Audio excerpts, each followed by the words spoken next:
Saya di sini harus berbicara tentang keluarga berhikmat mengalami pencobaan. Waktu saya merenung, tiba-tiba saya ingat peristiwa Paskah kemarin. Paroki kami punya 52 stasi, hanya 52 stasi. Paling jauh 50 km. Lewat ke hutan sawit atau karet. Paskah kemarin saya ke stasi. Misa jam 6. Selesai jam 8. Selesai misa, ketua stasinya bicara, "Pastor, ada yang sakit, tolong doakan." Saya karena harus jadi pastor yang baik, walaupun capek, jengkel, inginnya istirahat karena selesai misa tidak ada makan. Minum pun bawa sendiri. Semua pokoknya kalau stasi paket hemat. Sudah lapar saya, masih harus mendoakan orang yang sakit. Saya dengan tersenyum dan hati menggerutu. "Mari," kata saya itu. Saya datang ke rumah yang kecil, bapaknya tergeletak. Wajahnya penuh dengan kesakitan. Lalu saya tanya, kalau orang Batak tuh memanggil bapak adalah Amang. "Amang, sakit apa?" "Sakit semuanya, pastor. Kepala sakit, badan sakit, kaki tangan sakit juga." Terus saya ngomong, "Ya sudah Amang, tinggal meninggal saja," kata saya itu. "Aduh pastor, sakit." Lalu kata saya, "Kantongnya makin sakit pastor. Sudah banyak saya ke rumah sakit tidak sembuh-sembuh." "Ya sudah Amang, mari kita berdoa." Saya itu bawa air suci. Anda tahu kalau air suci diberkati pada malam Paskah, berkatnya itu sungguh-sungguh besar. Lalu saya mengatakan, "Amang, dalam nama Yesus, ingat, Yesus adalah air kehidupan. Dan jangan lupa, Yesus akan meringankan, Tuhan akan meringankan setiap beban dan penderitaan Amang. Amang percaya?" Ya itu cuma, ya sudah, cuma saya perciki. Lalu setelah itu saya pulang. Bapak Ibu yang terkasih, Paskah itu merayakan apa? Kebangkitan Yesus. Yesus meninggal, pada hari ketiga apa yang terjadi? Bangkit. Bapak ini pada hari yang ketiga meninggal dunia. Saya dipanggil kembali, "Pastor, sukses." Ketua stasinya ngomong kayak gitu. "Sukses pastor ini." Memang di Bandung pun pastor terkenal adalah pastor pencabut nyawa ya. Di sini sukses pastor. Apa maksudnya? "Bapak, yang pastor doakan tadi malam meninggal. Siang ini pastor harus datang misa." "Baik, saya datang."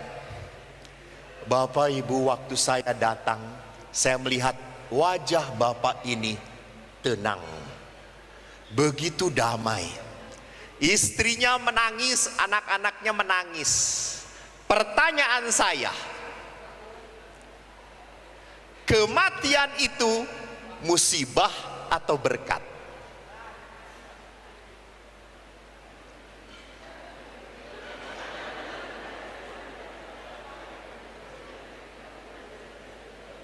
Umat Allah yang terkasih, saya tanya, Anda kok kalau sudah makan itu jadi bodoh? Kematian itu musibah atau berkat? Istrinya menangis, Anda kurang ajar disebut berkat. Anak-anaknya masih kecil, musibah, mulai kacau. Baik, mari kita lihat. Tidak mudah mengatakan ini musibah atau berkat. Maka mari kita lihat, kalau kita berbicara tentang keluarga berhikmat, apa artinya berhikmat? Kalau kita berbicara hikmat, orang berhikmat, apa artinya berhikmat? Gimana Pak? Orang taat. Hikmat adalah taat. Saya akan mengatakan hikmat itu apa? Kebijaksanaan. Wisdom. Orang bijaksana itu adalah orang yang tahu benar, lalu melakukan apa yang dia ketahui. Itu bijaksana. Lawannya bijaksana itu apa? Bijaksini. Ini kalau TK-nya nyogok kayak gini. Lulus TK aja nyogok gitu ya. Bijaksana, bijaksini gitu ya. Lawannya lagi bijaksono gitu ya. Lawan dari bijaksana adalah bodoh. Jadi orang bodoh itu tahu tapi tetap nekat. Maka orang itu tahu merokok itu tidak baik untuk kesehatan, tidak baik untuk paru-paru. Jadi kalau orang yang tidak merokok adalah orang bijaksana. Dan orang yang merokok adalah Anda yang ngomong, bukan saya ya. Tolong. Jadi dia tahu masih nekat.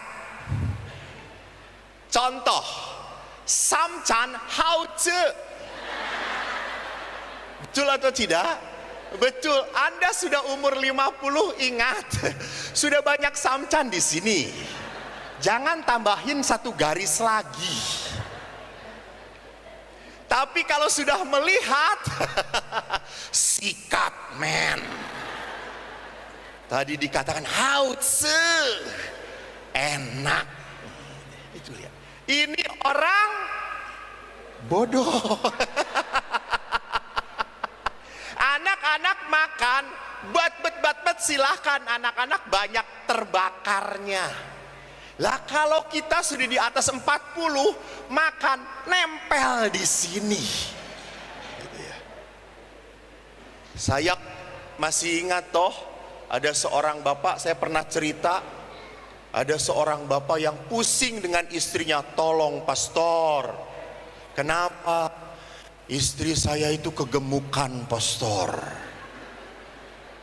Saya tuh takut. Kenapa takut? Istri saya terlalu gemuk nanti sakit. Tolong pastor buat dia bertobat. Lalu saya datangin istrinya. Ibu, wih ibu badannya ya ampun. Kayak layar TV kata saya itu. Lebar amat bu. Pastor jangan menghina. Ibu bukan menghina, saya hanya memperlihatkan kenyataan. Ibu tolong, ibu Katolik bukan? Katolik pastor. Kalau Katolik itu percaya pada ajaran Yesus, percaya pastor. Ingat Yesus berkata pintu surga itu sempit ibu.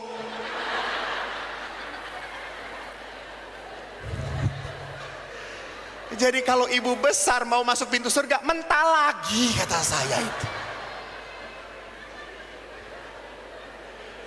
Syukur kepada Allah ibu ini bertobat saudara-saudara. Jadi bapak ibu yang terkasih, orang berhikmat itu artinya udah jangan nunjuk orang, woi tobat gitu ya. Orang berhikmat adalah orang yang tahu dan melakukan, itu yang namanya cerdas. Dan orang yang berhikmat kalau di dalam Tuhan itu adalah orang yang sungguh tahu ajaran Allah, karena Tuhanlah yang memberikan hikmat. Kebenaran itu hanya ada di dalam Tuhan.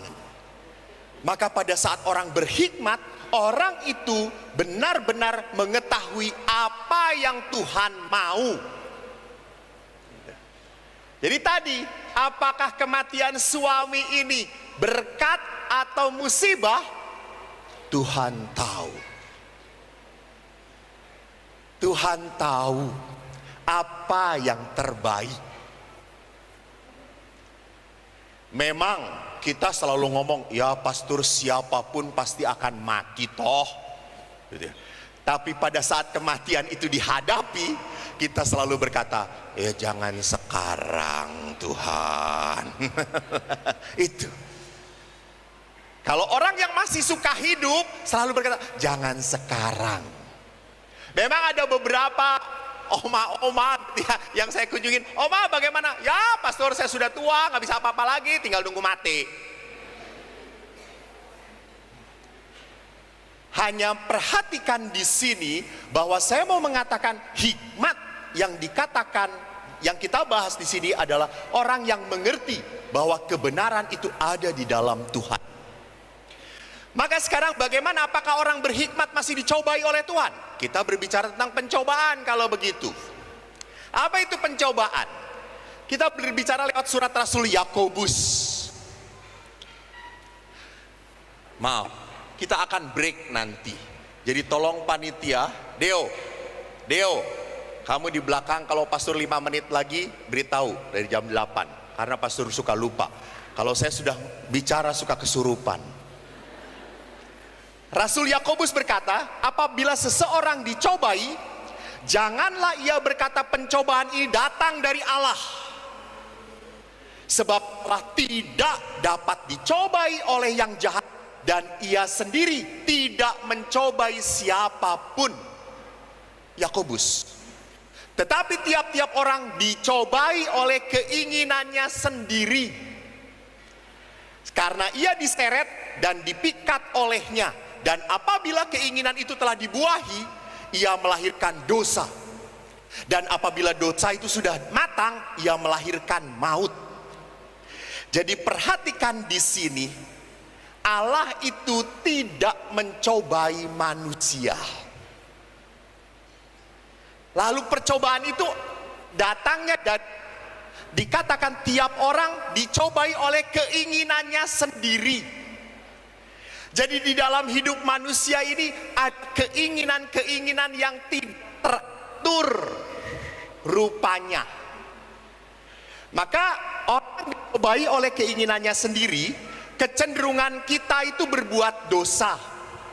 Nafsunya tidak terarah. Contoh,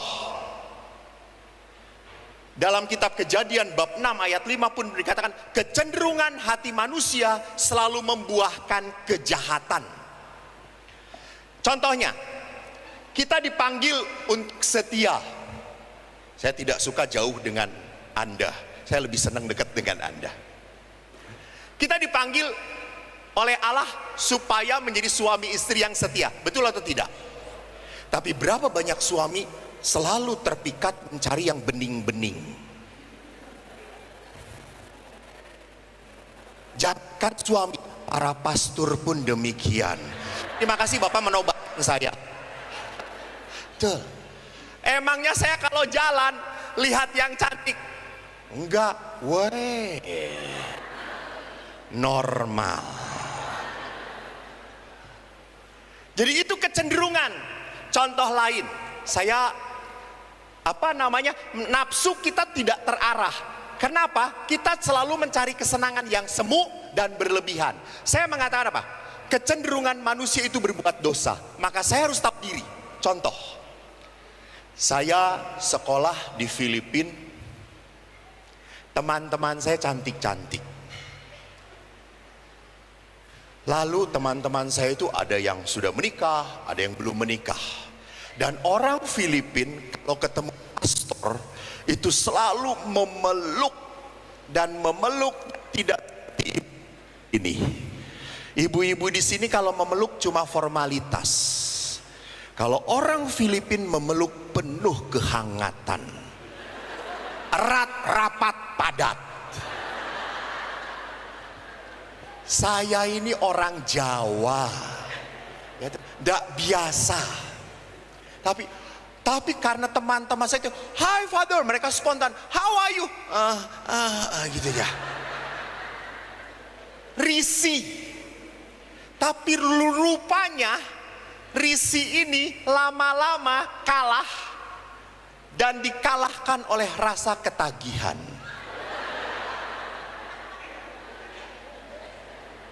Jadi kalau ketemu teman itu saya bahagia, kalau libur itu saya sedih. Jadi selalu senang kalau kuliah, "Yeah, how are you?" gitu ya. Terus karena lama-lama ketagihan, rupanya lama-lama juga merindukan. Terus akhirnya saya berpikir, nggak beres nih.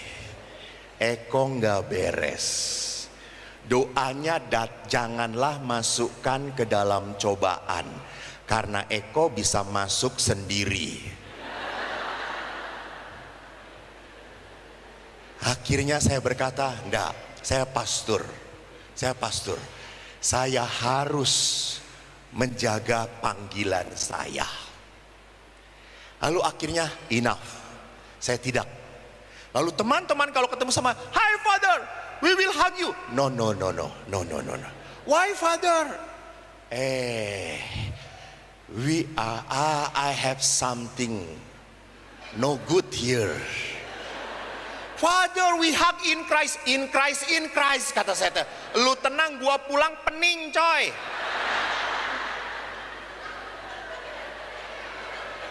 Betul bapak-bapak? Tuh.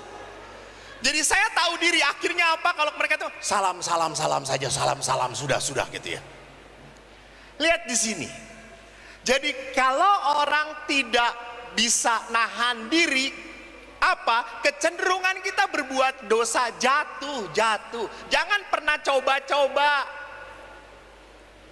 Maka sekarang godaan itu makin besar, apalagi orang tua sekarang senang sekali yang namanya reuni. Halo.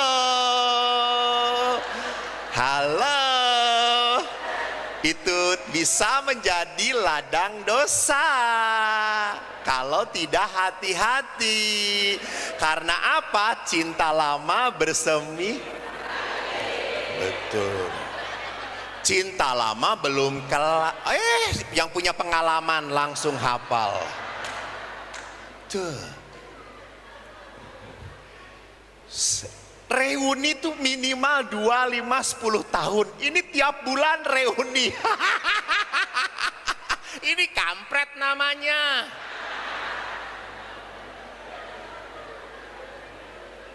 Ini sudah ada kerinduan untuk ketemu. Ini sudah melihat, aduh ada kedahagaan kalau tidak ketemu itu. Ini bahaya. Ingat, kecenderungan kita berbuat dosa. Apalagi kalau kita ketemu lagi yang dulu mantan gitu ya. Ih tambah cantik kamu. Lalu, ih masa sih. Gitu ya. Ya iyalah, istri tidak pernah dipuji sama suami. Sama teman sendiri baru ketemu lagi, ih kamu jadi cantik banget. Oh, you know lah. Jadi mengerti maksud saya bahwa manusia itu siapapun sering dicobai oleh keinginannya sendiri. Maka lihat, dan kita pun ini apa? Akibat dosa asal yang ada dalam diri kita. Itu pun menyebabkan apa? Kita mencari kesenangan yang semu dan berlebihan. Ya, saya tidak mengatakan reuni itu jahat, tidak, tapi tidak berlebihan. Tidak berlebihan. Jadi kalau orang sudah berlebihan, orang sudah mencari senangnya, orang sudah mencari nikmatnya. Makan untuk hidup, bukan hidup untuk makan. Jadi kita makan itu supaya bisa hidup. Tetapi banyak sekali orang-orang yang makan enak, sehingga cari apa? Enaknya. Maka kalau orang cari enaknya, baru makan di sini sudah langsung ngomong, ya kok di sini ya, padahal di restoran itu lebih enak banget. Yang ini aja belum ketelen, sudah ngomongin yang di sana lebih enak. Ini lihat, kesenangan yang tidak teratur. Orang selalu ingin berlebih, tidak bisa mengatakan enough, cukup. Ini cobaan yang dikatakan oleh Rasul Yakobus oleh keinginannya sendiri. Hanya sekarang mari kita lihat bahwa di dalam kitab suci ada sisi lain tentang cobaan, pencobaan. Pencobaan itu pun ada kata menguji. Saya coba lihat di dalam bahasa Inggris. Kalau Yesus itu masuk ke dalam pencobaan. Pencobaan dalam bahasa Inggris adalah temptation. Tapi kalau diuji seperti Abraham diuji untuk menyerahkan siapa anaknya? Ishak. Itu dalam bahasa Inggrisnya bukan temptation. Di bahasa Inggrisnya tersebut put to the test. Jadi tes itu ujian. Kan ada kalau sekolah SMA, kelas 6 nggak ada toh. Kamu sudah lulus cobaan belum? Bukan. Kamu sudah lulus ujian atau tidak kan? Ujian SIM, nggak ada cobaan SIM gitu ya. Jadi ini put to the test, tes. Sedangkan cobaan itu temptation. Maka di dalam Mazmur, apa itu artinya ujian? Sebab engkau telah menguji kami ya Allah, telah memurnikan kami seperti orang memurnikan perak. Kata uji pun muncul lagi, sesungguhnya aku telah memurnikan engkau, namun bukan seperti perak, tetapi aku telah menguji engkau dalam dapur kesengsaraan. Kata ujian pun muncul di dalam kitab kebijaksanaan.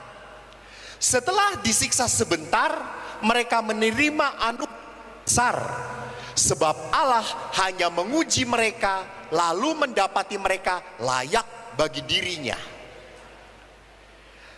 Jadi lihat di sini apa bedanya?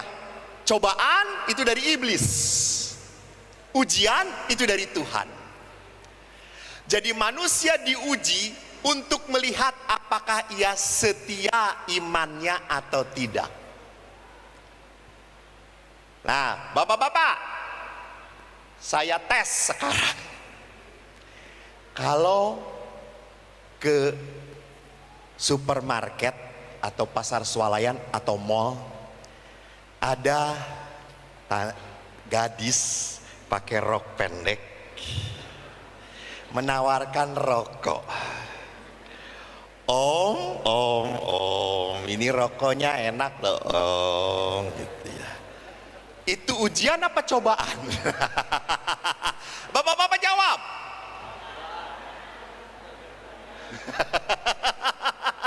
Kok yang jawab malah ibu-ibu? Inilah ibu-ibu selalu mengambil alih peran laki-laki. Yang ditanya laki-laki, cobaan gitu ya. Ibu kalau sudah tidak mampu seperti itu lagi, jangan emosi gitu ya.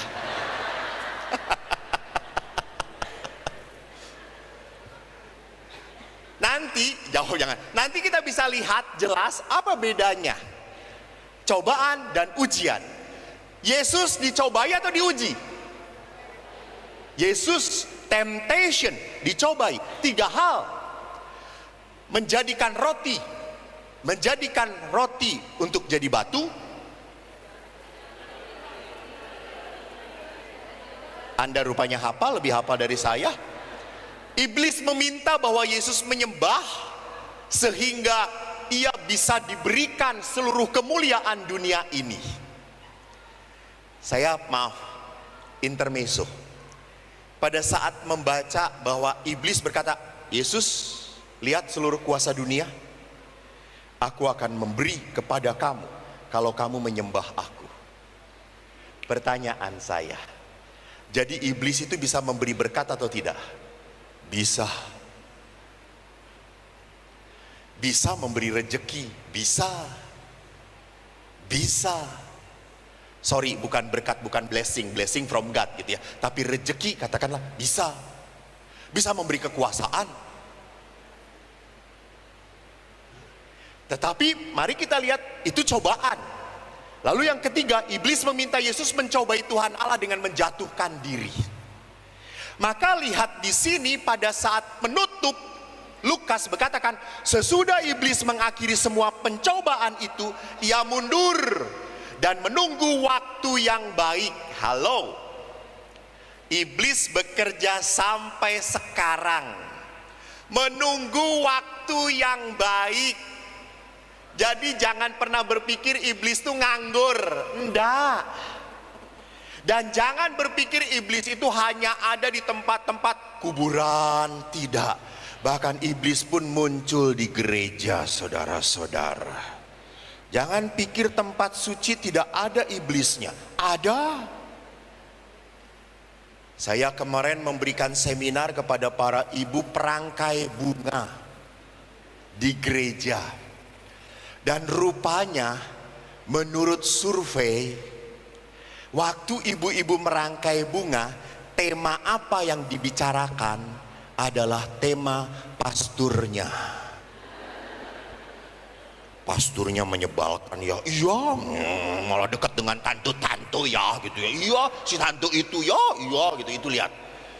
Merangkai bunga di depan Yesus yang sedang disalib. Untung aja Yesusnya nggak turun dan nampar, diem loh.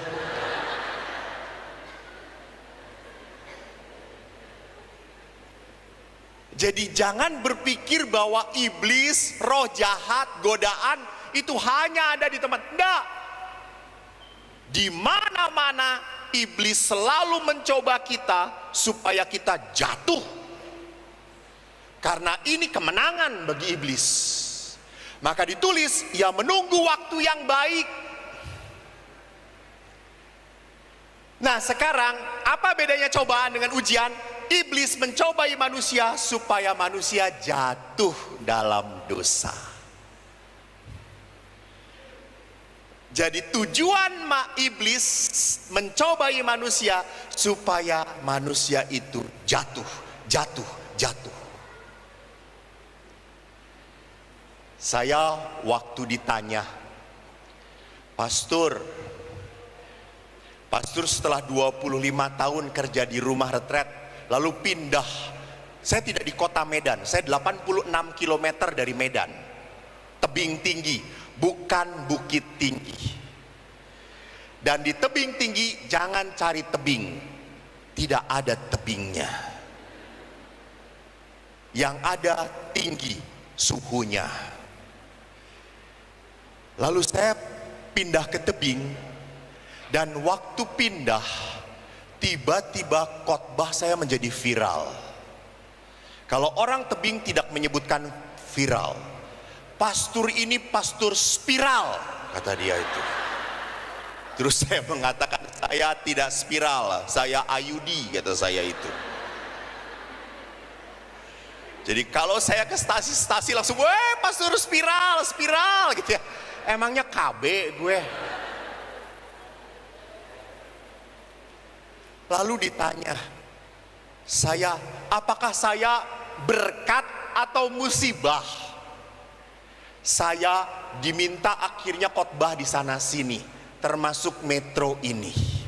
Dan Anda tahu orang metro kalau sudah minta, saudara-saudara, Tuhan Yesus setiap menit WA. Apa enggak jebol handphone saya? Setiap jam ditelepon, Romo kapan waktunya Romo? Kapan Romo? Sabar ya Bu. Iya kapan Romo? Gitu ya.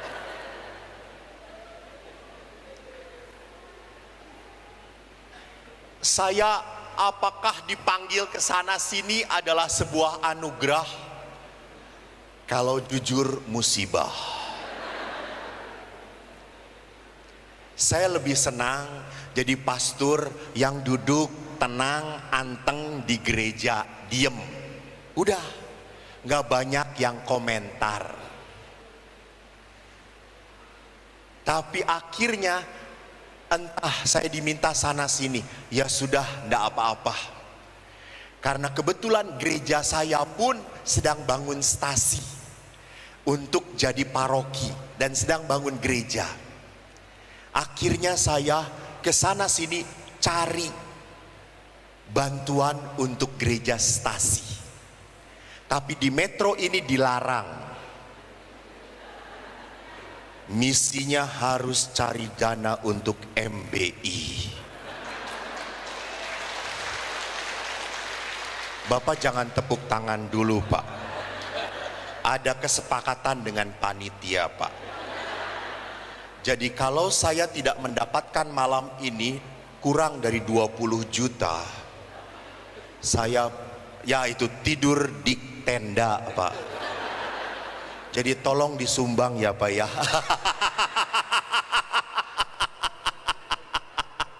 Ini juga bukan pemaksaan, ini mengetuk hati saja Pak. Kalau terketuk, sumbang. Kalau tidak terketuk, sumbang. Kan hau ce bu hau ce ce. Jadi lihat di sini bahwa iblis menggoda untuk mencobai supaya kita jatuh dalam dosa. Yang kedua, lihat, saya ingat sekali. Tolong, kalau umat Katolik itu di Filipina lagi, suka lucu toh. Kalau di Filipina itu negara Katolik, betul.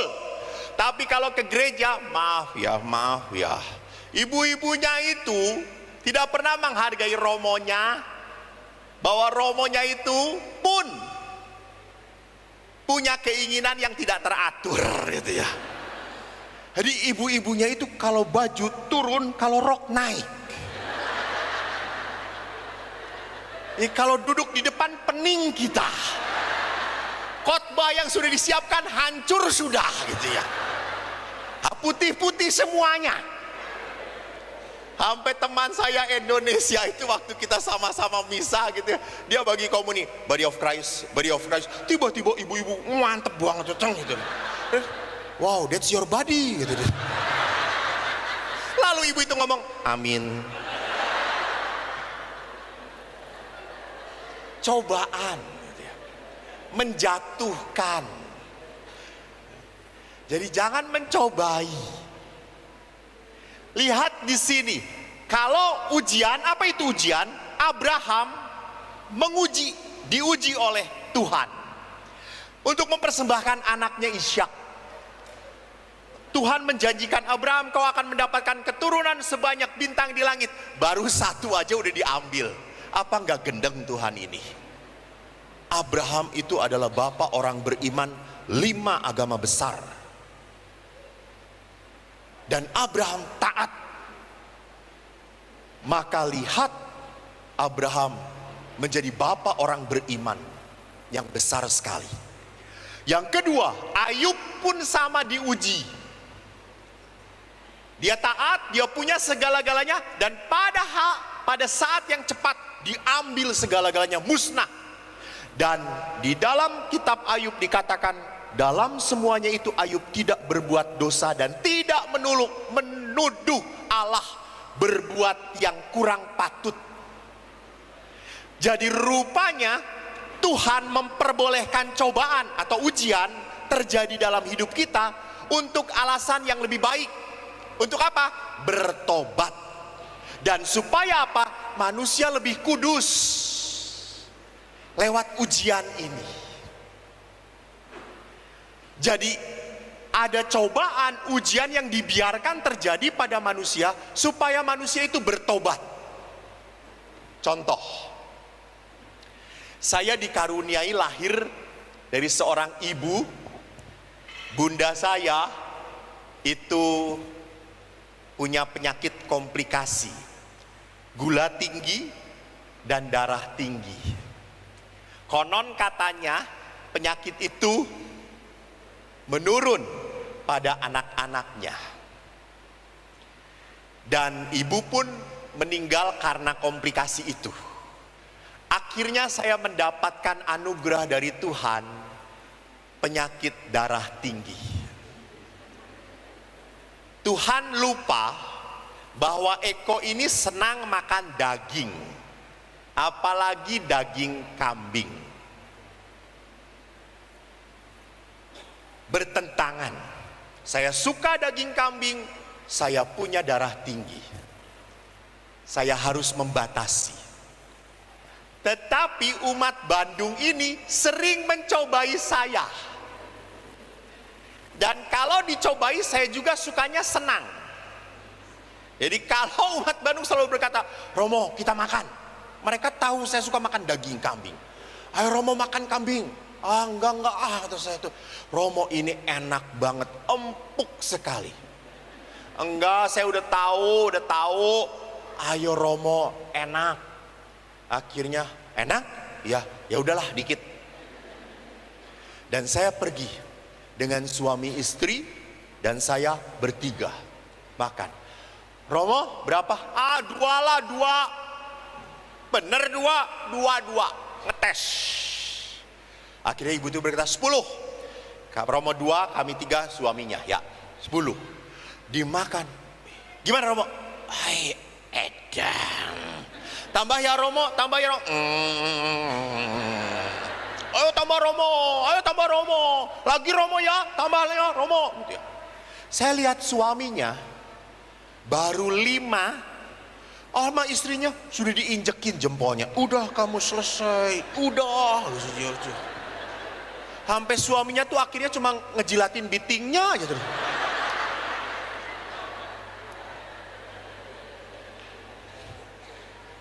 Lalu saya berkata, ibu kenapa kok saya suruh tambah-tambah terus? Kalau suami ibu kok baru 5 aja sudah diinjekin terus. Romo nanti kalau dia sakit siapa yang ngurus? Saya tanya siapa bu? Ya saya Romo. Saya yang repot kalau dia yang sakit gitu ya.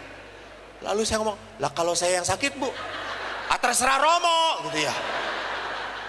Oh saya pikir ibu ini baik gitu saya. Dan akhirnya setelah ibu itu ngomong, saya ngomong, sudah bu cukup pak. Gitu ya. Saya lihat udah ngomong cukup 25 tusuk. Kata saya, waduh gitu ya. Tambah Romo? Enggak, cukup kata saya. Selesai. Itu makan malam. Saya pulang ke rumah. Biasa saya tertidur jam 11. Sudah langsung pulas. Itu jam 11 tiba-tiba panas badan saya. Keringat.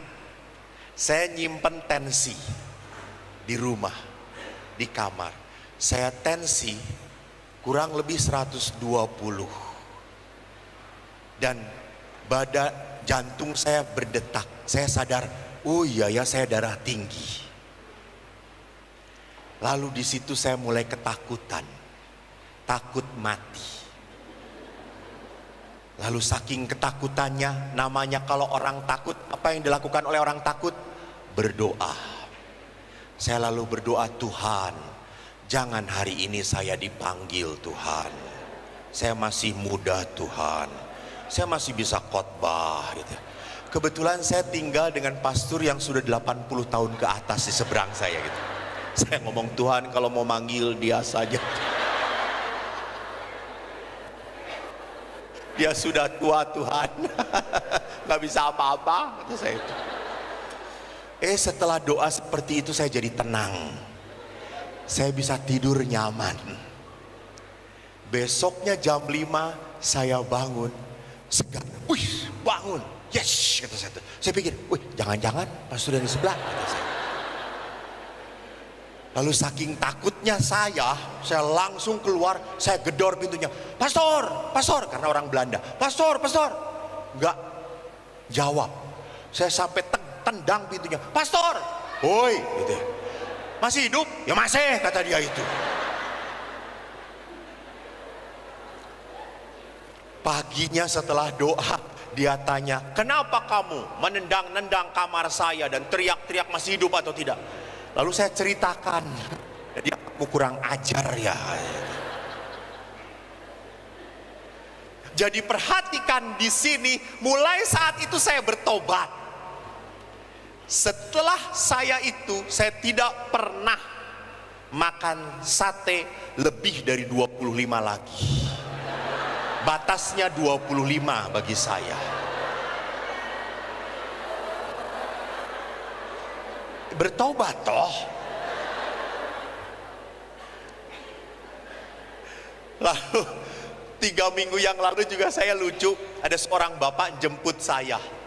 Dia di tol Jagorawi, bapak ibu, yang kencang banget sampai 140-160, gila kata saya. Pung, wush, gitu ya. Saya itu di depan, Salam Maria penuh rahmat Tuhan. Takut saya. Si bapak itu memang cuat salib gitu. Ini mau kemana kata saya. Terus saya ngomong, Pak kalau ke surga jangan cepet-cepet Pak kata saya itu. Oh tenang Romo, saya sudah biasa.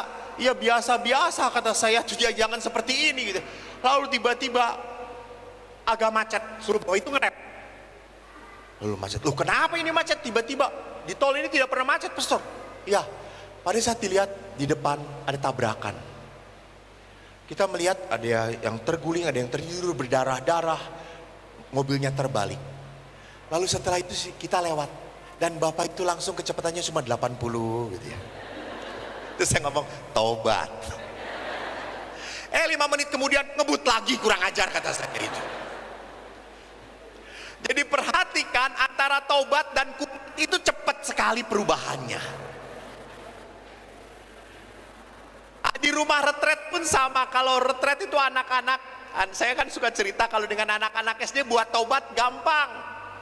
Matikan, setel, pasang lilin, 2, setel lagu, di doa ibuku. Langsung anak-anak wah. Terus saya ngomong, mari kita kenang mama kita. Kamu sering melawan mama, itu langsung gampang. Tobat. Tapi seringkali kalau setelah misa, besoknya misa, saya tanya anak laki-laki, "Nak, kenapa tadi malam pastor lihat kamu menangis?" "Oh pastor, saya menangis karena dia nangis, saya juga jadi nangis," gitu ya. "Oh nangis kok berjamaah," kata saya itu. Tapi kalau perempuan saya tanya, "Nah kenapa nangis?" "Ah pastor, saya nangis karena ingat mama." "Pastor, kenapa?" "Saya suka nyakitin hati mama, pastor." Bagus.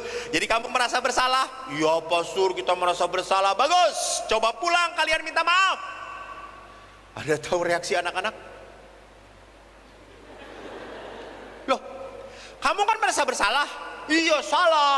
"Ya pulang minta maaf." Terus saya tanya, "Kenapa?" "Mama juga kalau salah nggak pernah minta maaf."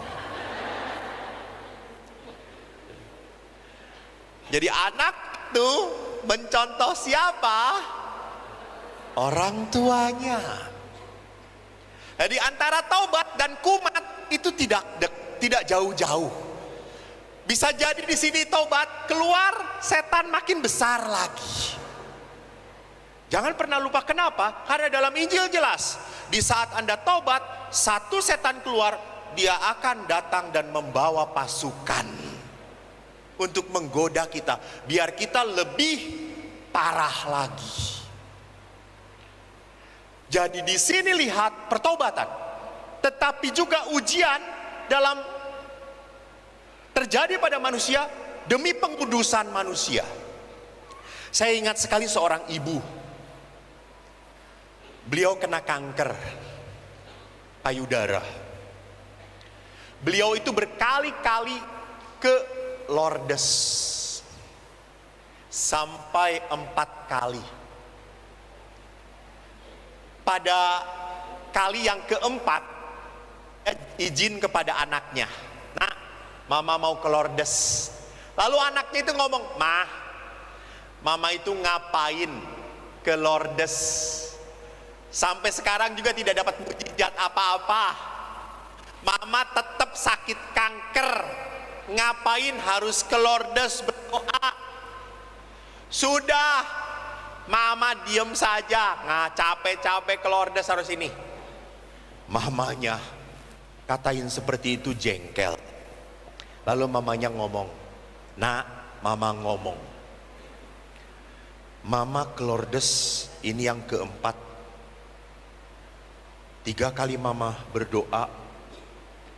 Memang sampai saat ini mama belum sembuh kankernya. Tetapi karena mama pergi ke Lourdes, makin lama mama makin berdamai dengan kanker ini.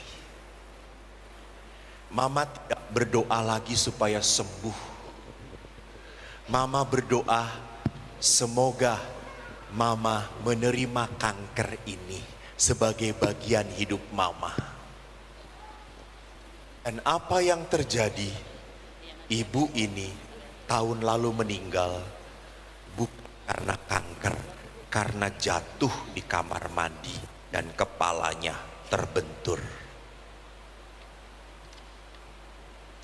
Jadi ibu ini pergi berdoa, dia merasakan sakit ini bukan penderitaan. Sakit ini adalah berkat dari Tuhan supaya dia makin dekat dengan Allah. Ini orang beriman. Jadi diberi penderitaan supaya apa? Semakin kudus. Kalau Anda membaca riwayat orang-orang kudus, mereka menderita. Dan penderitaan itu membuat mereka makin dekat dengan Allah.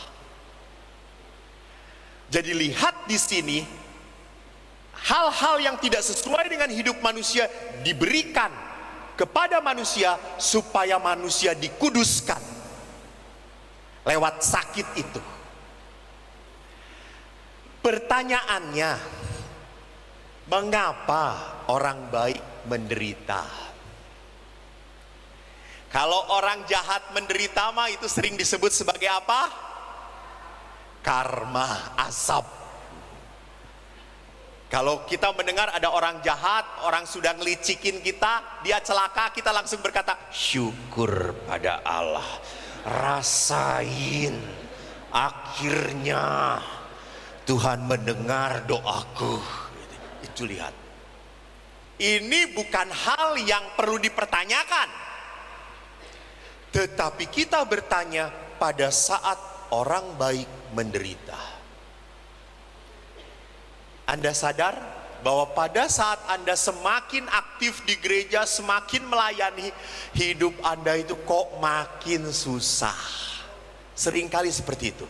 Itu ada orang yang teriak betul, penuh penderitaan sekali beliau itu.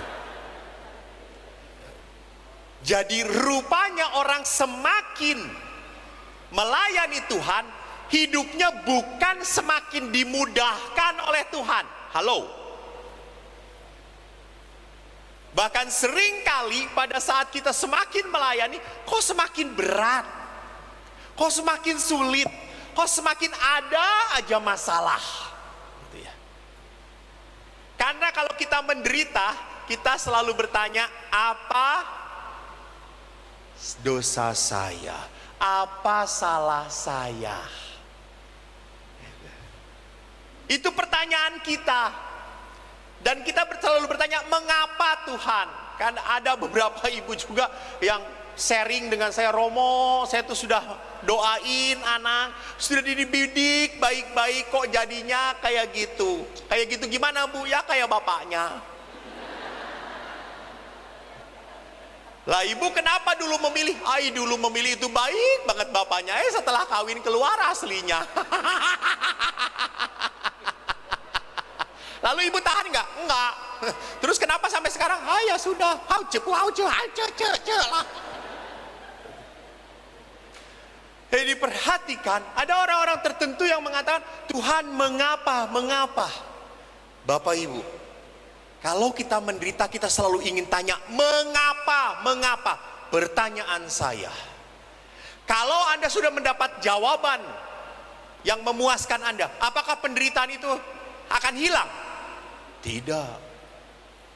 Jadi memang ada misteri penderitaan yang tidak bisa kita jelaskan. Kita hanya dituntut seperti Injil Matius mengatakan apa? Barang siapa mau mengikuti aku, ia harus memikul salibnya, mengikuti aku, memikul salib. Saudara-saudara, ingat, setiap keluarga itu punya salibnya masing-masing. Tuh. Jangan lupa, jangan pikir, bapak itu enak ya, akrab, duaan terus kemana-mana, istrinya ke toilet, bapaknya juga ke toilet, gitu ya. Lihat kalau ke gereja, salam damai, selalu cipika-cipiki. Suami saya boro-boro cipiki, salam damai Pak.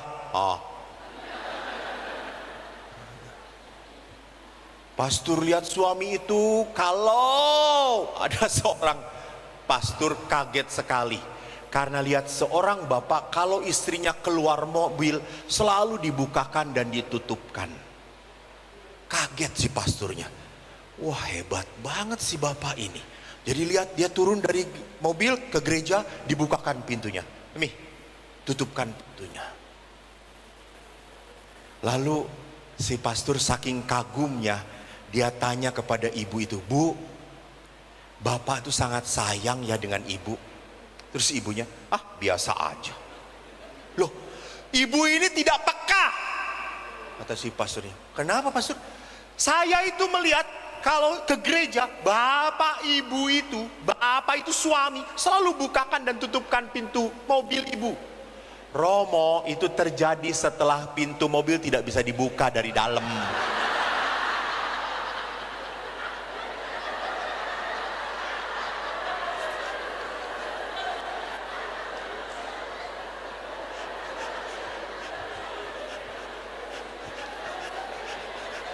Oh, baru nyi. Yang lain apa sih artinya? Biasa naik angkot susah lah, kalau dia naik angkot tidak pernah. Jadi Bapak Ibu lihat, di dalam kehidupan memang ada penderitaan yang tidak bisa kita jelaskan. Dan bukan penderitaan itu untuk dijelaskan. Penderitaan itu untuk diterima, dipanggul. Kita mau mencari jawaban dari siapapun, tetap tidak pernah bisa kita mendapatkan jawaban yang puas. Saya ingat sebuah tulisan yang tadi saya ceritakan kepada beberapa panitia. Siddhartha Buddha Gautama waktu mencapai bodhisattva, ia bisa mengalahkan penderitaan dengan duduk di atas lotus. Kalau saya salah nanti pas istirahat tolong dibenarkan. Dengan tenangnya sang Siddhartha mencapai bodhisattva Buddha. Yesus mencapai dan mengalahkan penderitaan lewat apa? Di atas salib. Itu bedanya. Jadi Kristianitas untuk apa? Mengajarkan bukan untuk menghindari penderitaan. Kristianitas mengajarkan kita untuk menggenggam penderitaan. Anda tahu kawin itu sulit? Ya. Anda tahu kawin itu sampai mati? Ya. Kenapa banyak mengeluh? Kenapa Anda banyak membanding-bandingkan? Itu yang membuat Anda makin menderita. Itu yang membuat Anda makin sakit, kecewa. Karena banyak sekali perkawinan, tidak sesuai dengan harapan. Betul atau tidak? Aduh ampun, langsung dijawab. Dan ibu-ibu yang menjawabnya.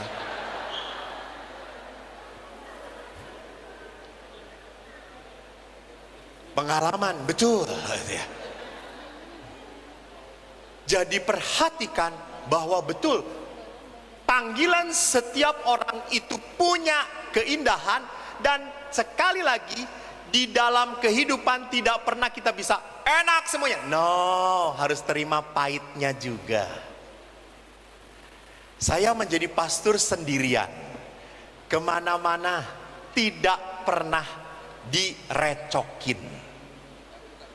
Tapi berkali-kali saya pergi, lupa bawa celana dalam, Pak. Karena tidak ada yang mengingatkan.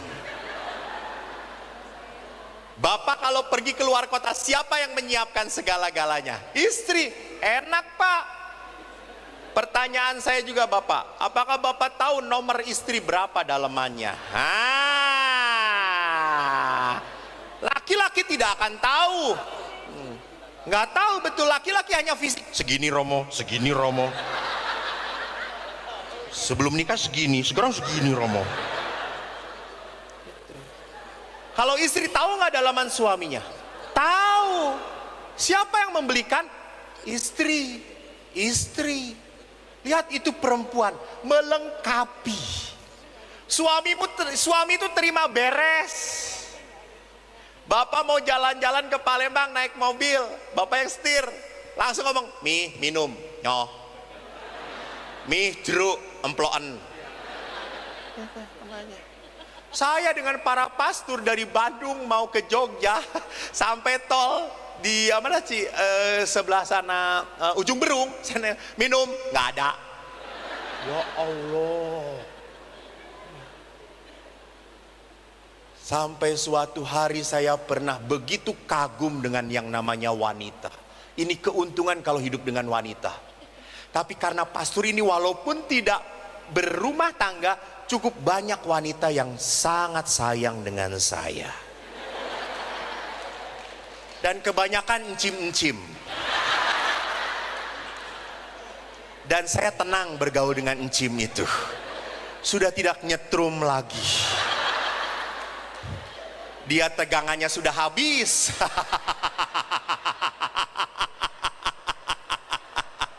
Saya nggak punya tegangan gitu, ya udahlah. Sampai suatu hari kayak encim itu sayang pada saya ulang tahun, ingat sekali di pasturan. Sampai "Romo, Cim," gitu ya, dia peluk saya gitu. "Romo, ini hadiah untuk Romo," gitu ya. "Aduh Cip, repot-repot." Ini pasti Romo seneng.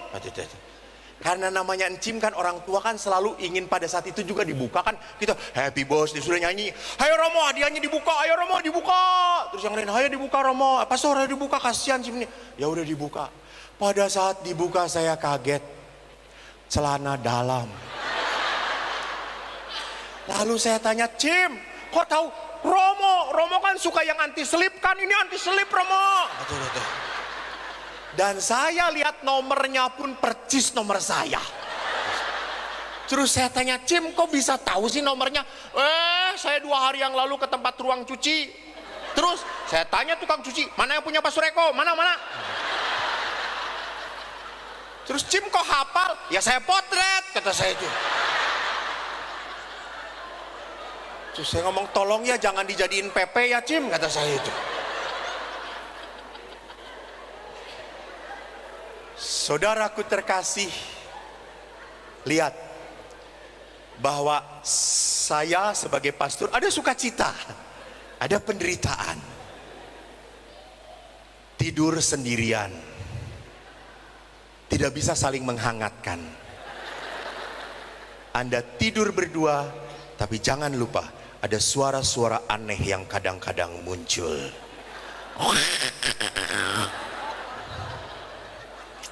Kecenderungan manusia memang mencari senang gitu ya. Boleh senang tapi tidak berlebihan gitu. Baik, kita teruskan dahulu. Bahwa apa? Mengapa orang baik menderita? Kita selalu bertanya bahwa penderitaan itu selalu dikaitkan dengan dosa, dengan kesalahan. Rupanya sejak zaman Yesus tidak pernah mengaitkan antara dosa dan penderitaan. Mari kita lihat dalam Injil Yohanes. Yohanes bab 9 ayat 1 sampai 3 menuliskan kisah yang cukup pendek tetapi menarik. Yesus sedang lewat. Ia melihat seorang buta sejak lahirnya.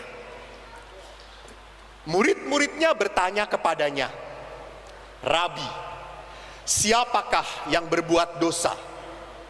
Orang ini sendiri atau orang tuanya sehingga ia dilahirkan buta?" Jawab Yesus, "Bukan dia dan bukan juga orang tuanya. Tetapi karena pekerjaan-pekerjaan Allah harus dinyatakan di dalam dia." Jadi perhatikan, Tuhan itu bisa memberi berkat lewat penderitaan. Ini bahasa yang paling susah. Karena penderitaan itu selalu kita lihat sebagai sesuatu yang kita hindari. Betul toh? Kalau kita sedang menderita, kita selalu berkata, "Tuhan, cepat selesai, cepat beres. Saya sudah tidak tahan." Tetapi Yesus memperlihatkan di sini, kebutaan itu dibiarkan karena Tuhan mau menunjukkan kemuliaan lewat kebutaan. Intermezzo. Saya bertemu dengan seorang pastor yang sudah meninggal. Pastor itu berkata, "Eko, kamu tuh salib suci ya?" Pastor itu pun salib suci. Ya, ciri khas salib suci adalah merah dan putih. Ini adalah lambang dari darah yang keluar dari lambung Yesus dan air yang keluar. Jadi seorang salib suci harus menemukan keselamatan dalam penderitaan. Dia mengatakan seperti itu. Jadi seorang salib suci harus menemukan keselamatan dalam penderitaan. Lalu dia nerusin, tapi jangan lupa penderitaan itu ada 3 macam. Dia mengatakan salib itu ada 3 macam. Lalu saya bingung, emang salib apa saja, pastor? Dia itu orang sederhana, dia mengatakan begini, kok ada salib merah, ada salib hitam, ada salib putih. Apa artinya? Terus dia mengatakan salib hitam. Salib hitam itu adalah penderitaan yang terjadi karena salah kita sendiri. Jadi tidak setiap penderitaan itu menyucikan, tidak setiap penderitaan itu menguduskan dan membuat bertobat, tidak. Karena ada kesalahan-kesalahan penderitaan yang terjadi karena kesalahan saya. Contoh, akhirnya saya jelaskan, oh iya betul, saya ini senang makan tahu. Anda tahu tahu Bandung adalah tahu yang paling nikmat, gurih. Tahu Lampung seperti sendal jepit.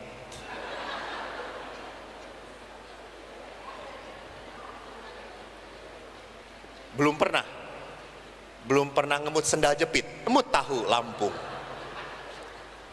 Tahu Bandung enak. Kalau sudah makan tahu Bandung, apalagi tahu Sumedangnya, saya suka kerasukan setan.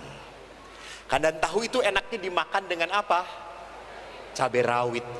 Saya kalau udah makan, lep cabenya, sorenya mencret. Pertanyaan saya, mencret ini apakah cobaan dari Tuhan? Kenapa saya mencret? Karena rakus, betul atau tidak? Betul. Karena rakus. Jadi ini penderitaan, saya sakit bukan cobaan dari Tuhan, bukan, ini karena salahnya kamu. Halo, hati-hati. Sering kali juga hidup pernikahan tidak bahagia, bukan karena Tuhan tidak memberkati, bukan, tapi karena Anda memang tidak mau bahagia dalam hidup perkawinan Anda. Anda tidak bisa membuat bahagia pasangan Anda. Dan dalam perkawinan kan timbal balik, saling mempengaruhi. Kenapa istrinya kayak gitu? Ya karena suaminya. Kenapa suaminya kayak gini? Ya karena istrinya. Jadi para suami ingat, para istri ingat, seringkali para suami tertarik kepada wanita lain karena apa? Karena istri kurang bersolek di hadapan suami. Jadi tampilnya pas-pasan, kecuali undangan. Kan suka aneh toh, kalau saya juga mau mengawinkan pasangan itu suka aneh. Karena perempuan itu tiba-tiba bulu matanya jadi panjang gitu, saya tuh aneh. Kata saya. Bahkan saya pernah menikahkan setelah dia sungkem, dia berkedip tapi bulu matanya nggak turun-turun, kata saya tuh. Oh lepas, kata saya itu. Oh pakai aibon nanti lagi di lemnya. Jadi suami tidak pernah melihat istri yang cantik. Sedangkan orang lain kalau ketemu, wah cantik, lihat solek bagus, itu lihat. Istri pun kenapa tidak pernah bersolek? Karena kalau sudah bersolek dengan suami, suami tidak pernah memuji. Ya, tuh, lihat aja kalau undangan, istri tuh kalau keluar dari kamar, ya Tuhanku Yesus, nunggu dokter gigi aja lebih lama daripada nunggu dokter gigi toh. Sudah gitu keluar pas-pasan gitu ya. Anda cuma, nih ya Allah, semua ditempelin.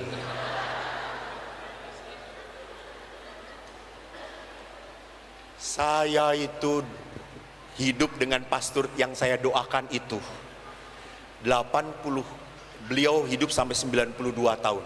Di usia 90 tidak pikun.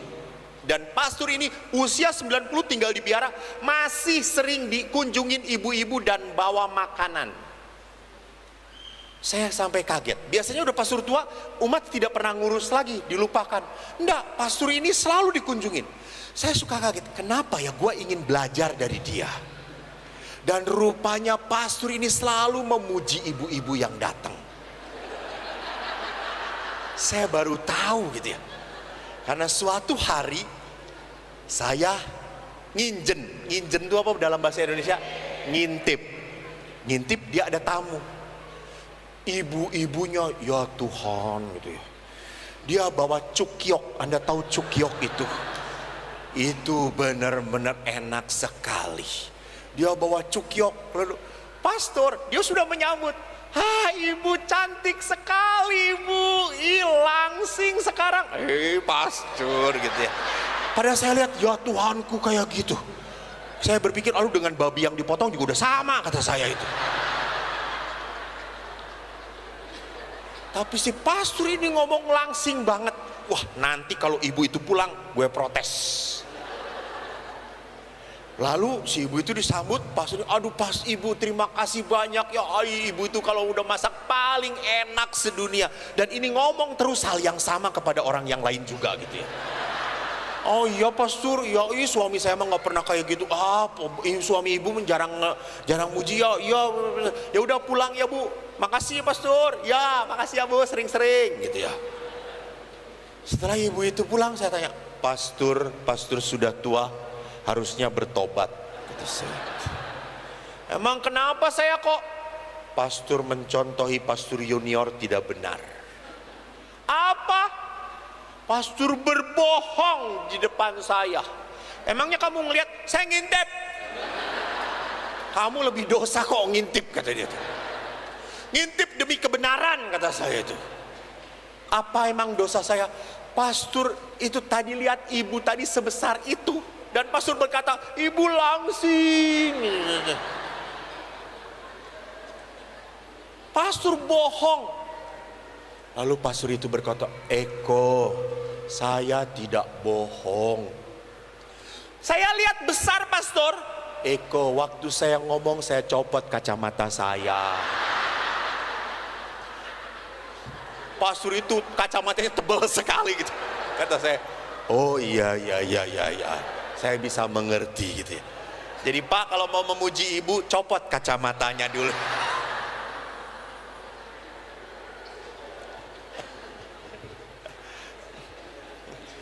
Bapak ibu yang terkasih, lihat, istri jadi seperti itu karena suami. Demikian juga sama. Suami menjadi seperti itu karena istri. Pernah seorang istri senang banget, bangga sekali membanggakan pada saya tentang suaminya. Romo, suami saya itu baik banget sedunia. Nggak pernah protes, nggak pernah ngomong panjang-panjang, pendiam Romo. Oh dia itu kan. Terus saya tuh berpikir dalam hati, saya baru 5 menit dengan ibu ini sudah nggak tahan telinga saya gitu ya, ngomong terus ya. Terus saya tuh ngomong, kok tahan ya suaminya. Jadi rupanya suami ini bukan pendiam, tapi karena tidak pernah punya waktu untuk berbicara, istrinya ngomong terus. Jadi suami baru ngomong, akhirnya suaminya ini cek yang baik,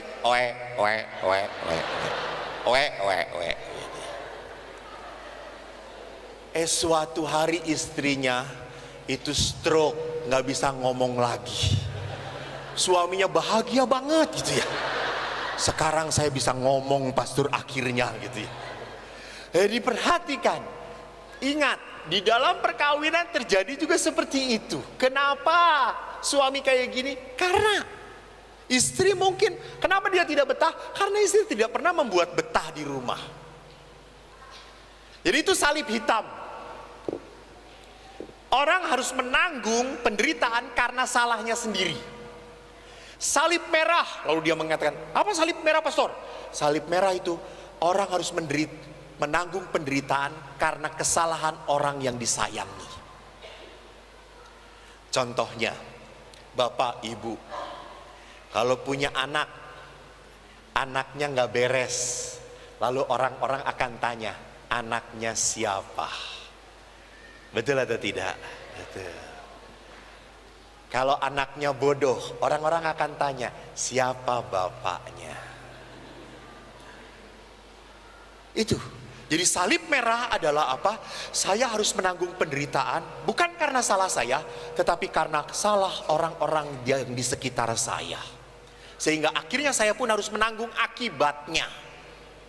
Padahal bukan salah saya, betul. Tapi saya tetap harus menanggung akibatnya, karena dia mempunyai hubungan. Entah itu batin, entah itu tali persaudaraan. Sedangkan salib putih adalah apa? Ini penderitaan yang diberikan kepada manusia untuk menguduskan manusia. Jadi lewat penderitaan ini Tuhan ingin memperlihatkan kekuasaannya, kebaikannya, kerahimannya. Maka kalau kita sudah melihat bahwa salib penderitaan ini hadir dalam hidup manusia, punya maksud tertentu, maka sekarang mari kita lihat bahwa manusia pun di dalam kehidupan punya batas-batasnya. Kita harus sadar, batas pertama adalah tubuh kita. Bapak Ibu ingat, tubuh kita makin lama makin kerasa segala-galanya, ya toh? Suruh gerak tadi sedikit saja sudah aduh. Jalan kaki ke tangga sedikit aja udah dengkule copot. Maka saya di rumah retret itu, kalau udah retret kami itu kan kadang-kadang ada anak-anak, kadang-kadang ada orang tua. Kalau retret itu saya sudah tutup mata, sudah bisa tahu ini anak-anak atau tante-tante atau orang tua dari baunya. Kalau bau Yves Saint Laurent apa itu tante-tante. Tapi kalau udah bau minyak nyong-nyong, ini pasti ibu-ibu kata saya. Karena ibu-ibu tuh kalau retret sudah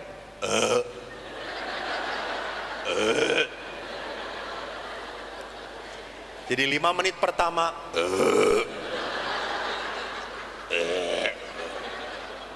dia mendengarkan gitu ya, tapi suka sibuk sendiri.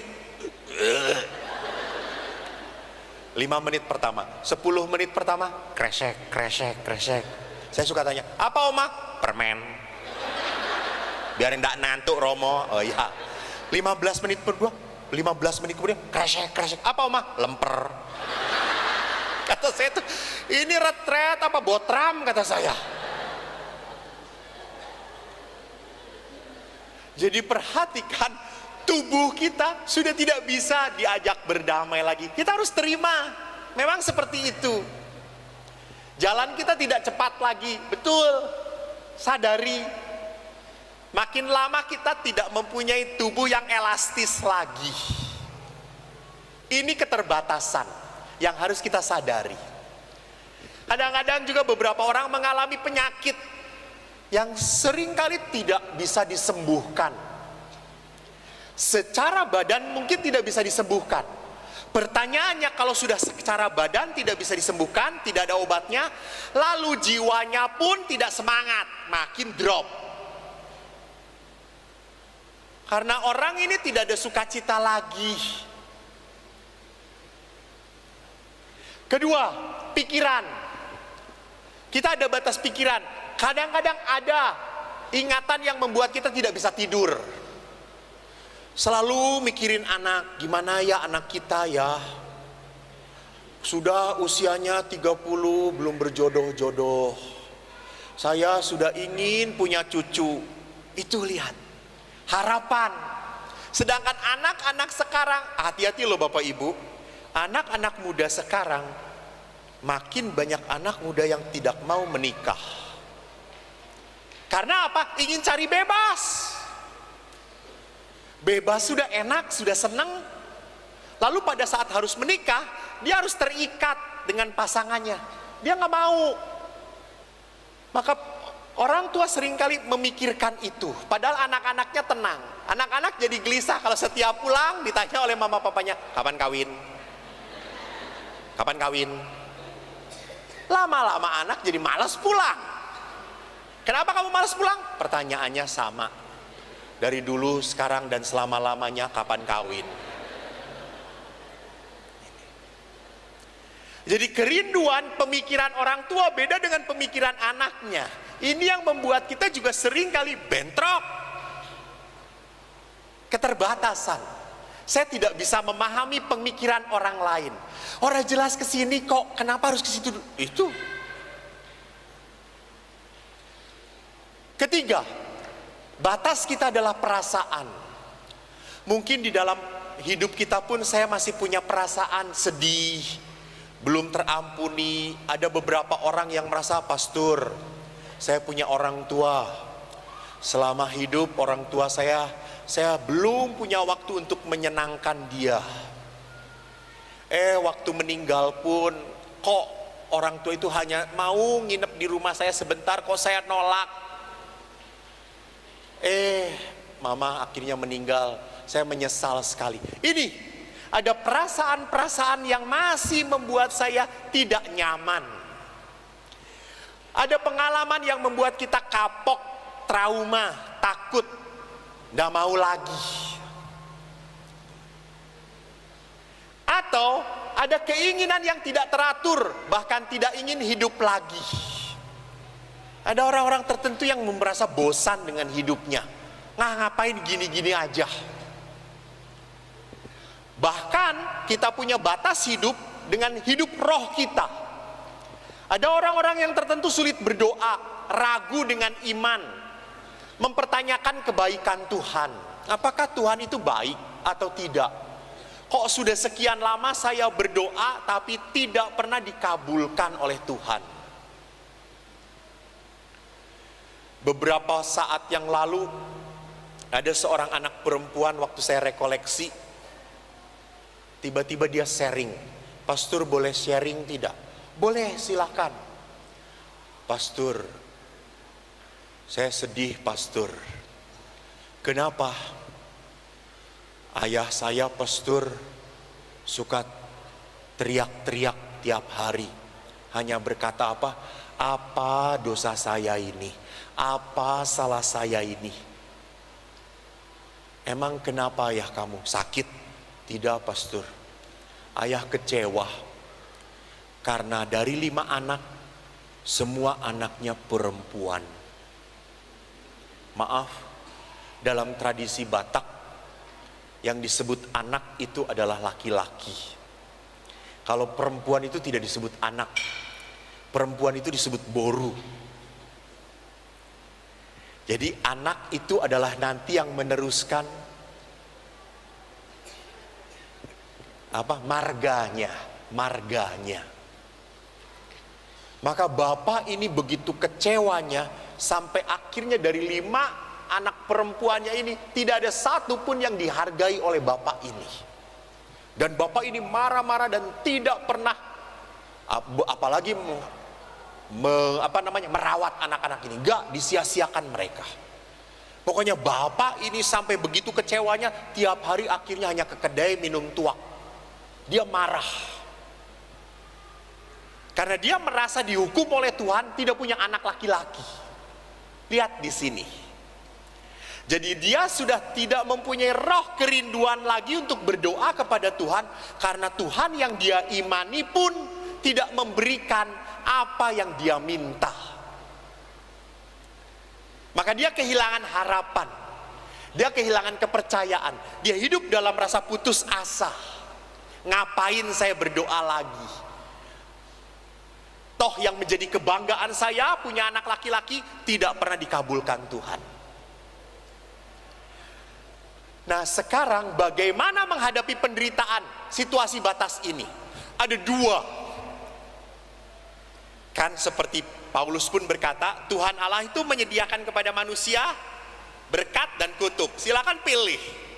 Mau memilih berkat atau kutuk. Sama, pada saat kita menghadapi penderitaan, apa yang bisa kita hadapi? Pertama, orang bisa memilih menolak, melawan, menghindar. Maka kalau orang menolak batas, saya akan hidup dalam kepalsuan, penipuan, bohong. Dan ini mengakibatkan penderitaan yang berkepanjangan dan tekanan batin. Kalau orang menolak realitas hidupnya. Maaf ya, seringkali ibu-ibu di kota, bukan di metro dan di Lampung ini. Beberapa ibu-ibu kan suka menolak bahwa ini wajahnya sudah mulai berkerut toh. Maka apa yang mereka lakukan? Ditarik. Dan setelah ditarik, mereka tidak boleh tertawa selama 6 bulan atau 1 tahun. Apa enggak menderita saudara-saudara gitu ya? Karena kalau mereka tertawa berkerut lagi gitu ya. Kok goblok kata saya ini. Ini orang lihat demi sebuah penampilan yang kenceng biar kayak pantat bayi seger lagi. Ciumin pantat bayi aja nanti juga nempel kata saya itu. Tidak menerima kerutan-kerutan. Dia lihat kerutan itu sebagai tanda kejelekan. Salah. Kerutan di wajah wanita adalah tanda kebijaksanaan. Tapi kerutan di wajah pria adalah tanda penderitaan. Just kidding Pak, jangan mikir. Dia tanya, tuh Mi banyak berkerut nih Mi. Perhatikan di sini, orang kalau menolak keberadaannya, orang repot dengan penampilannya. Ada beberapa bapak juga yang tidak mau, tidak mau disebut tua. Maka dia naik sepeda atau olahraga seperti anak muda. Halo, apa yang terjadi? Jeprut. Oh, saya masih muda. Prut, prat. Muda. Bapak silahkan menghadap Tuhan Allah. Karena tidak menerima lagi. Saya senang sepeda, betul, saya senang sekali. Prestasi saya naik sepeda dari Bandung ke Jogja 3 hari sendirian. Pulangnya naik kereta api. Ya kalau bolak-balik tukang beca saya gitu ya. Saya naik sepeda suka, hobi. Oleh dokter saya sudah diberitahu, pastor pakai alat detak jantung. Kalau sudah 140 sudah, jangan dinaikkan lagi. Saya pakai, saya sudah 140, sudah saya pelan-pelan. Yang lain, ayo pastor cepat. Tidak, cukup. Saya pernah sebelum ke Jogja, saya latihan ke Tangkuban Perahu. Dan waktu latihan tiba-tiba disalib oleh perempuan. Sakit hati saya. Buset, itu perempuan, tap. Edan kata saya itu. Lalu sampai gerbang Tangkuban Perahu, si perempuan itu di warung sedang duduk minum. Saya nggak mau di warung yang sama, malu coy. Lalu akhirnya saya di warung sebelahnya. Lalu saya tanya ibu warung, bu, apa Pak? Itu ibu kenal itu nggak? Mana Pak? Itu perempuan yang sepeda. Oh, itu si atlet Jawa Barat Pak. Oh, syukur pada Allah kata saya itu. Atlet jangan dilawan. Jadi kalau orang akhirnya tidak mau menerima keterbatasan diri, ya hidup dalam kepalsuan dan akhirnya kita menderita sendiri. Kita harus belajar menerima. Maka bagian yang lain adalah menghadapi penderitaan adalah menerima. Saya akan menjadi pribadi yang asli, otentik. Saya dulu dikatakan waktu SD dipanggil oleh teman-teman saya black karena kulit saya hitam. Hey black, gitu ya. Udah black bodoh. Jadi saya double B, black and bodoh. Lalu teman-teman, karena teman-teman saya semuanya cungkojen, cuma saya ingnijen, tapi bukan anak Yungjen.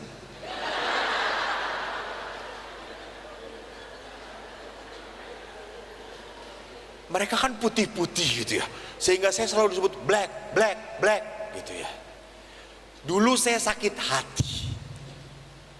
Setelah saya menjadi pastor, saya bahagia menjadi orang berkulit hitam, karena tidak pernah repot kalau panas-panas. Orang lain takut hitam, kalau saya sudah hitam, tenang saja gitu ya. Jadi perhatikan di sini, pada saat orang menerima kenyataan, maka dia akan hidup berdamai. Saya tahu setiap hari saya sekarang walaupun baru usia 50, tiap hari saya harus minum obat darah tinggi. Ya saya terima, saya minum setia. Diajak makan daging sate, masih ikut, minimal 25. Asal dagingnya saja, saya tidak makan gajinya. Karena sate kambing itu enaknya gajinya itu, gitu ya. Daging babi masih disikat, samcannya ditinggalkan. Tahu batas, samcan hanya dijilat saja, supaya nggak lupa rasanya.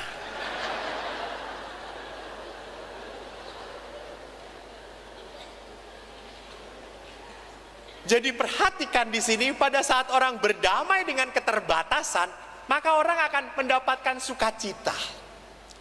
Nah sekarang mari kita lihat, jangan pernah lupa bahwa manusia punya keterbatasan, betul, tapi itu bukan menjadi sebuah halangan bagi kita untuk sukacita. Karena apa? Yesus menjanjikan kehidupan damai sejahtera. Injil Lukas, Roh Tuhan ada padaku, Ia urapi aku, Ia mengutus aku untuk memberitakan pembebasan kepada orang-orang tawanan, penglihatan bagi orang buta, pembebasan untuk orang-orang tertindas. Jadi Allah itu membawa kepada manusia berkat. Tolong perhatikan. Maka Yesus ngomong, datanglah kepadaku kalian semua yang letih, lesu, berbeban berat, aku akan memberikan beban lagi padamu. Itu sabda untuk orang Metro dan Lampung, bukan. Aku akan memberikan kelegaan. Kelegaan. Anda tahu lega itu seperti apa? Itu lega. Bapak-bapak kalau udah berhadapan dengan istrinya, sudah melakukan sesuatu, gitu. Padahal istrinya belum. Hanya suami istri yang mengerti. Para suster tidak mengerti apa-apa, nggak apa-apa. Ini misteri hidup selibat, suster. Saya kok tahu karena belajar dan pasang CCTV di rumah Anda, saya lihat. Nah sekarang bagaimana supaya manusia menemukan kelegaan di dalam Tuhan? Pertama, jangan pernah memisahkan kelegaan, penyembuhan, pembebasan dengan pewartaan kerahiman Tuhan. Jadi Tuhan itu ingin memberikan berkat kepada Anda supaya Anda makin merasakan cinta Allah. Saya pernah ketemu seorang omah, selalu kalau ketemu saya mengeluh. Dia itu langsung ngomong, pastor, aduh dengkul saya sakit pastor, pinggang saya juga sakit pastor, gitu, kepala saya kecekot-cekot pastor, gitu kan. Namanya oma-oma suka udah error gitu ya menunjukkannya juga. Tiap hari datang itu selalu mengeluh dulu, aduh saya sakit ini pastor, sudah tua pastor, tuh saya itu udah kayak gini, mau apa lagi ya pastor ya, gitu. Kan lama-lama saya juga kesel toh. Suatu hari si oma itu datang, saya langsung ngomong, oma diam dulu, sebelum mengeluh diam dulu. Apa pastor? Kita masuk dulu ke ruang makan yuk. Ada apa pastor? ada cukyok enak. Kita makan. Hai pastor, itu untuk para pastor, ada pastor. Enggak, kita cuma berdua. Kita makan berdua. Kita anggap saja ini kita sedang memadu kasih. Lalu kita makan, si Oma itu makan lahap sekali. Aduh pastor, enak kali ya ini makanannya. Pastor sering dikirimin. Ya betul, sering mengirimin, tapi tidak oleh Oma, kata saya itu. Oh dia makan. Terus saya tanya, Oma, setelah selesai makan, enak ya? Enak sekali. Oma waktu makan kerasa nggak dengkulnya sakit? Kerasanya nggak kepalanya cekot-cekot? Enggak pastor, aneh ya.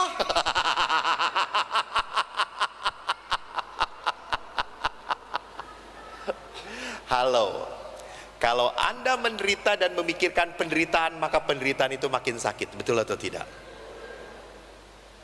Jadi penderitaan itu bukan dipikirkan, semakin dipikirkan makin semakin sakit, makin semakin saya gelisah, makin semakin membuat saya takut. Sadarilah berkat-berkat yang Anda terima. Jadi walaupun Anda sakit, masih boleh jalan kaki, itu syukuri. Masih boleh makan, yang ada menikmati, syukuri. Jangan hanya bingung dengan apa? Dengan sakitnya, dengan penderitaannya.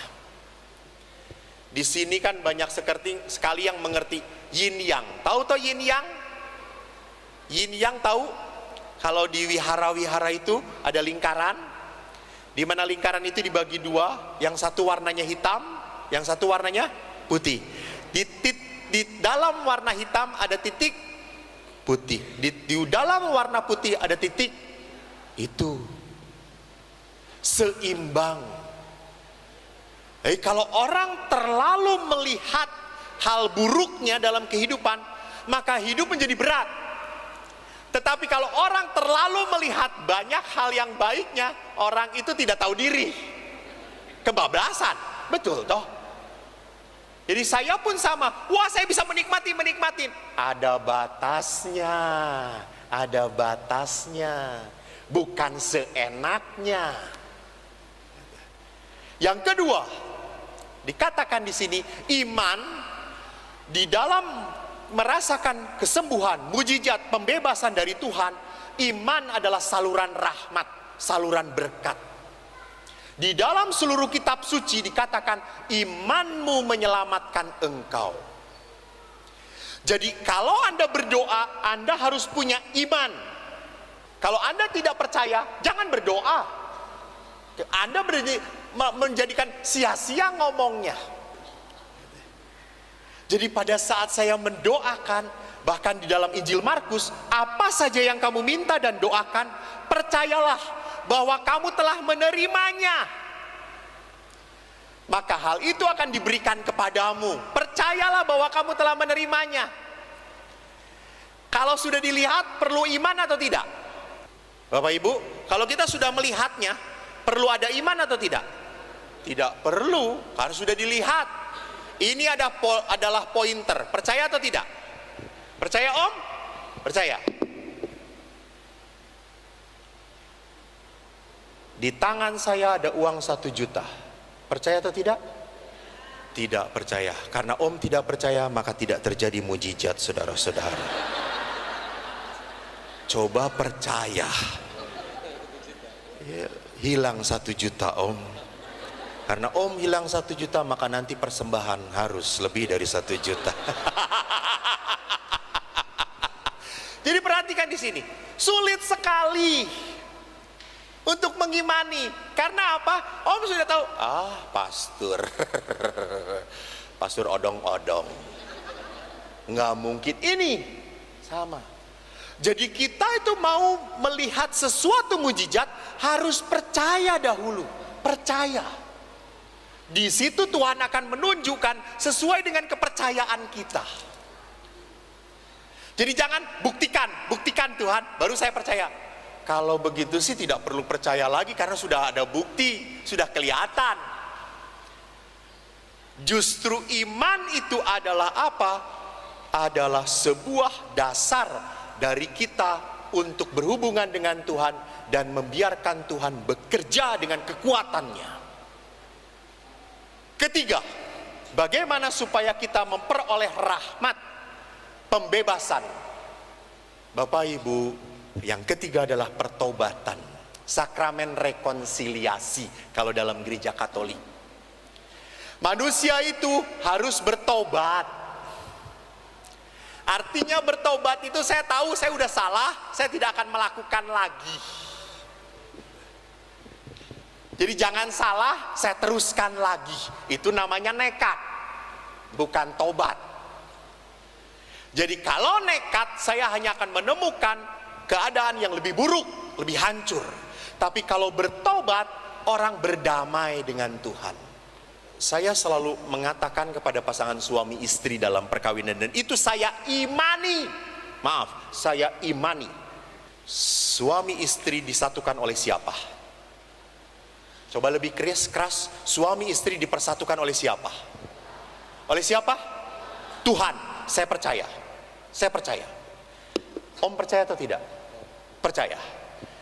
Sebelum menikah dengan ibu, apakah Om pernah pacaran sebelumnya atau belum? Pernah.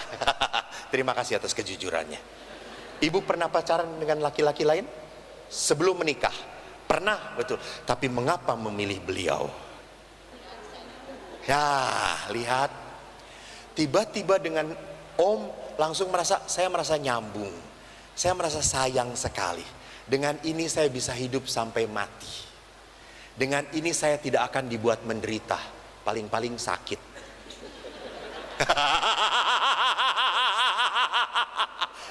Kau tahu?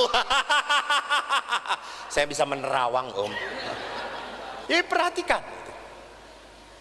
Kadang-kadang saya sering memberkati perkawinan, sampai sekarang belum pernah diberkati. Jujur saya kagum sekali dengan pasangan-pasangan ini, gitu. Saya sering melihat laki-lakinya gagah, ganteng, perempuannya ya Allah, kata saya itu. Gue aja nggak jatuh cinta gitu ya.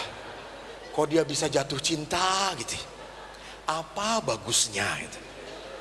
Pas perempuannya pergi, laki-lakinya saya tanya, kamu betul mau kawin dengan orang itu? Iya pastor, apa sih cantiknya? Saya aja nggak tertarik. Lalu si laki-laki itu, pastor tidak melihat yang saya lihat. Iya, kata saya itu. Iya.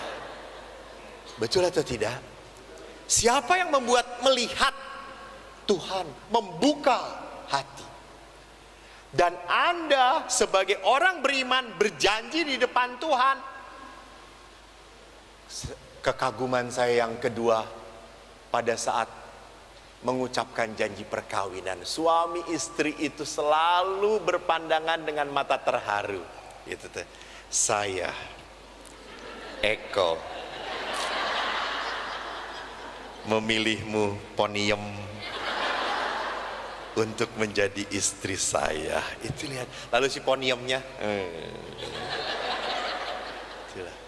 lalu Poniem, saya Poniem memilihmu Eko.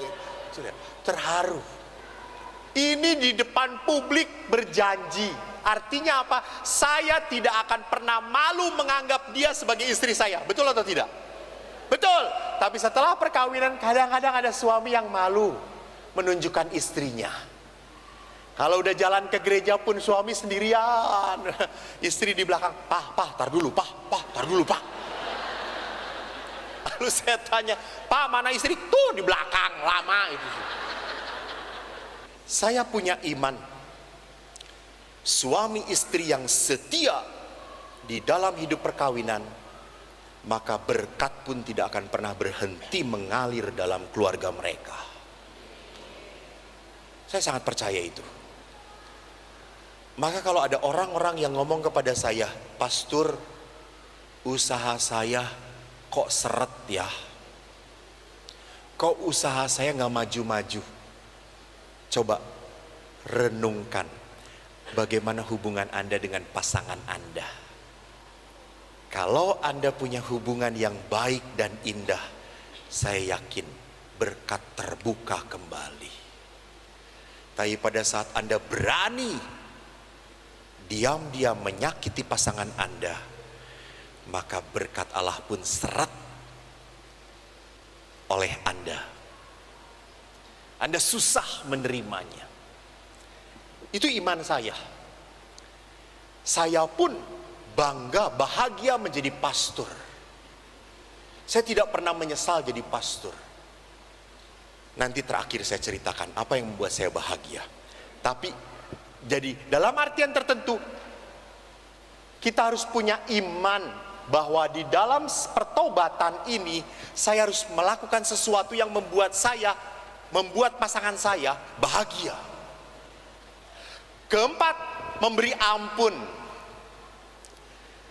Pas Bapak Paus selalu mengingatkan, suami itu bukan malaikat, istri pun demikian bukan malaikat. Jadi kalau suami Anda punya kelemahan, jangan lupa Bu, istri pun punya kelemahan. Jadi nggak apa-apa, dua orang lemah dipersatukan, supaya apa? Bukan supaya lemah syahwat. Dua orang lemah dipersatukan supaya mereka mengandalkan Tuhan. Supaya mereka mengandalkan Tuhan. Maka yang kelima adalah berdoa. Suami istri itu coba ada kebiasaan berdoa bersama. Tolong, kadang-kadang istri juga, memang istri selalu ngomong, Romo, saya kalau suami saya tidur saya selalu mendoakan. Doakan apa Bu? Aduh kasihan suami saya tuh kalau udah tidur tuh. Jadi pertanyaannya, berdoa bersama atau tidak? Berdua bersama. Ini kekuatan. Saya sangat percaya saya menjadi imam karena ada orang-orang di sekitar saya yang mendoakan saya. Saya bertahan karena ada orang-orang yang mendoakan saya.